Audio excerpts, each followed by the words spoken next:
name is Amelia Earhart. It makes people outside of situations like this look really confused. Every time I walk onto an airline and one of the flight attendants is looking down the list, she says, "Oh, the pilot really wants to meet you." And I think, no, do not spread the word that Amelia Earhart is on this flight. It tends to make people very nervous, right? I want to take you back to 2014, right ahead of the flight itself. I was asked to go all the way to Geneva, Switzerland to visit the European Business Aviation event, which is this international show that brings in thousands of aviation professionals and enthusiasts and manufacturers that are showing off the latest and greatest technology when it comes to planes and avionics and routes for travel, and it's a great event. Now, this was in advance of the trip, so I was going to go there and do a couple interviews and just talk about the upcoming flight in the Pilatus. So this big, beautiful airfield you see behind me is in the middle of the Swiss Alps, and right there in the middle is the PC-12. I was told to arrive at about 9:30, meet at the steps of the plane, we'll snap a few pictures, answer a few questions, and then we would go on with our day. So, crowd starts to gather here. You can see there's a few folks with lanyards on. That's how you know you're at an aviation conference or any business conference. So these officials here from all over the world just kind of waiting, and then photographer says, "Amelia, stand on the steps." So, it's a business conference. I'm a news anchor in Denver, so I'm dressed kind of like this. I've got my heels on. I'm not about to go fly the plane. But as the crowd starts to gather, people that are walking by start to think, "Oh, am I supposed to know who this is? Is this somebody important?" Well, no. But he stopped anyways. And I hear a voice out of the crowd say, "Ma'am, I see you taking a picture next to this pretty little airplane here. Would you like a pilot in your photo with you?" And if you spent more than about 30 seconds with me, you know that this face says this is going to be fun. So I looked over at his shiny gold chain and his pressed white shirt and his epaulettes, and oh man, he was a captain and he was letting everybody know. And I said, "Oh, sorry, what was that? I couldn't quite hear you." And he said, "Oh, yeah, I fly this plane. I show you around some of the bells and whistles." And I said, "Well, sir, there is a pilot in my photo already." And I kid you not, he leaned over and he looked inside the door of the airplane, right? And that was one of those moments where I realized just how incredible it feels to exceed the expectation of what other people see from the outside, and we go on to do it anyways. Thank you. Now, the very next morning, the magazine came out. It's one of those trade show papers that everybody throws on the floor and just walks around on all day. And unfortunately, the font choice did not work out in my favor. We have UK disease is catching, large. And then way up top in the upper left corner, it says, "Women's dreams fly with Amelia." And you know what? Even though it's a 12-point font, I'm okay with that. Because anytime women's aviation stories and positive news can make it on the front page of anything, we will take it. Right now, thank you. Right now, only about 4% of pilots are women. And for a little girl who grew up with the name Amelia Earhart, there weren't a lot of role models to look up to. Luckily, we're getting more and more, but I had one main role model. And of course, her name was Amelia Mary Earhart. Well, my dad and my mom are having to talk about what are we going to name our baby girl. My mom says, "This is not even a question. We're naming her Amelia Earhart." And my dad says, "That is a terrible idea." He says, "Number one, what if our daughter feels like she has to learn to fly?" Check. Number two, what if our daughter feels like she has to spend her whole life talking about somebody else's legacy who she will never actually meet? Check. Okay. And number three, what if our daughter feels like someday she has to fly around the world? Check. My dad is a very, very smart man. My mom, though, also a very smart woman, said, "Glenn, what if our daughter, anytime she faces a challenge or has a big goal she wants to embark upon, has somebody to look back in history toward and use her as an example for what she's able to accomplish?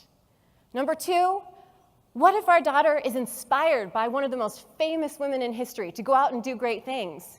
And number three, selfishly, she said, what if our daughter walks into a room and everybody that she meets remembers exactly who she is?" So through the years, I started to think more and more, okay, well, everyone seems to think I should be a pilot. Every conversation begins with these 3 questions. Number 1, is your name really Amelia Earhart? Yes. Number 2, are you a pilot? And let me tell you, when you say, no, not yet, people immediately go from to, And you only have to get that look a few times before you go, okay, I'm going to figure this out. I'm going to be a pilot. Even if I don't like it, I'm going to get this done because they gave me this stupid name, right? See, when I answered the phone that day, the researcher who had poured his heart into it and tried so hard to make sure that that connection was there, he looked in every corner. But he said, Amelia, I'm so sorry to tell you. You share absolutely no common relation to the first Amelia Earhart. As you can imagine, the flight training really didn't seem joyful anymore. It felt like a waste of my time. It felt like an embarrassment. You go 31 years of your life thinking that you're one thing, and suddenly somebody drops on you that you're not who you thought you were. So, of course, the embarrassment continues. My sponsors, all those 22 sponsors, are kind of going, oh, what are we going to do? I called up one of my mentors, and I said, I'm ready. I'm done. I'm just going to leave. And he said, I'm going to ask you a really dumb question. And I said, fine. I've heard them all lately. He said, Amelia, when you were born, on that very day, did the FAA walk into the delivery room and hand that baby a pilot's license? I said, no, of course not. He said, that's right. You've done the exact same work that every other pilot at your level of training has done to get to this point. You've passed the check rides. You've done everything you can. And he reminded me of an incredible quote, that the world is changed by your example, not by your opinion. And that one really stuck with me.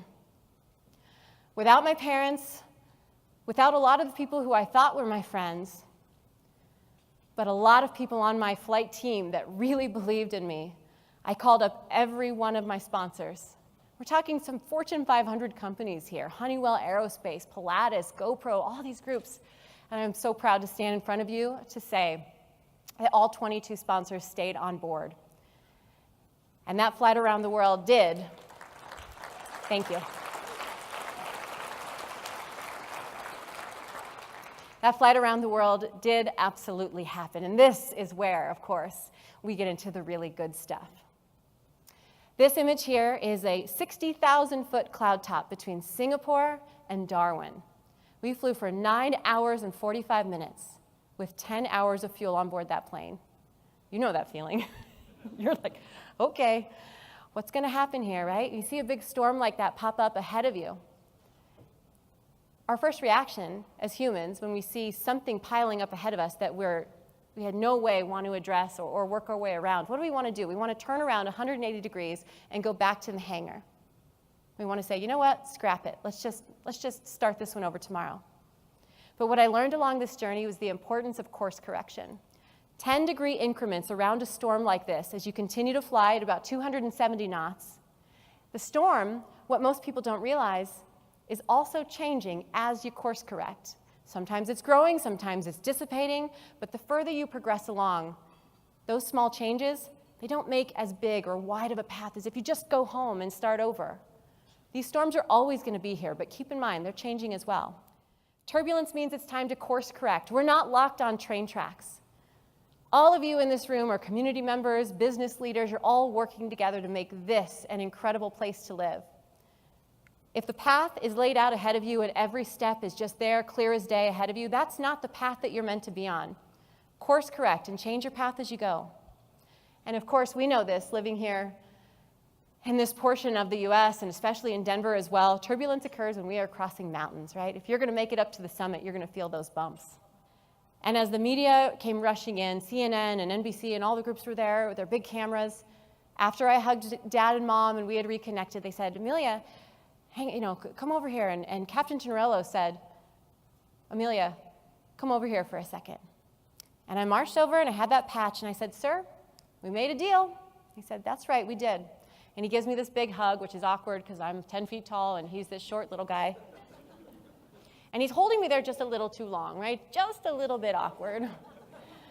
And I start to pull away and he looks at me with these blue eyes, just so piercing, and he says, I didn't tell you why I gave you this patch.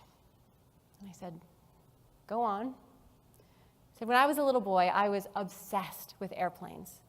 Every time I would look overhead and a plane would come buzzing by, I would wonder where it was going, where it was coming from, who was piloting that plane, and how someday I could get up there myself.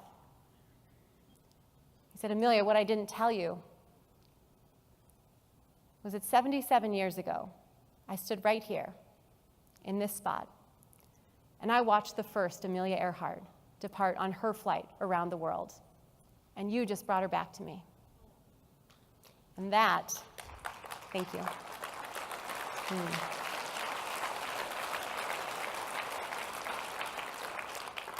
That is what the flight around the world is all about.